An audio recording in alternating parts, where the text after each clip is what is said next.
Grazie, la parola a Maria Grazia Caruso, grazie. Buongiorno a tutti amici e amiche qui convenuti e grazie al Presidente Lombardo per averci chiamato per questo grande progetto, la Sicilia dei siciliani. Volevo parlare innanzitutto di un principio che deve essere il caposaldo di questo nostro progetto ed è il principio dell'appartenenza.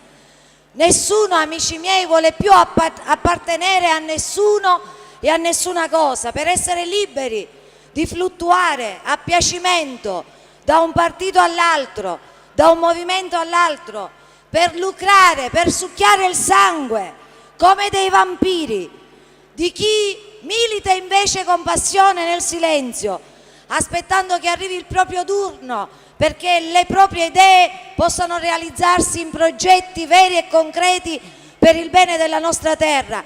E allora, Presidente, questo nostro progetto deve avere questo principio come mattone principale, mattone fondante, con un giuramento simile al giuramento di Pontida della Lega.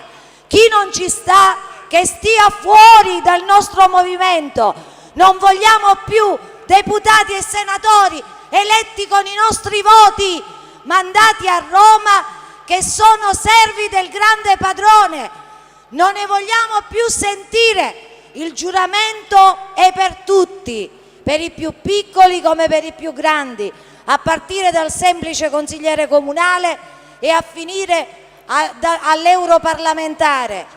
Il principio dell'appartenenza, diceva prima la collega Ignaccolo, viviamo nella società liquida come l'ha definita Bauman, ma in politica questa liquidità non ci può essere. Se vogliamo riprenderci in mano la nostra terra e i diritti che vengono ogni giorno calpestati dai traditori.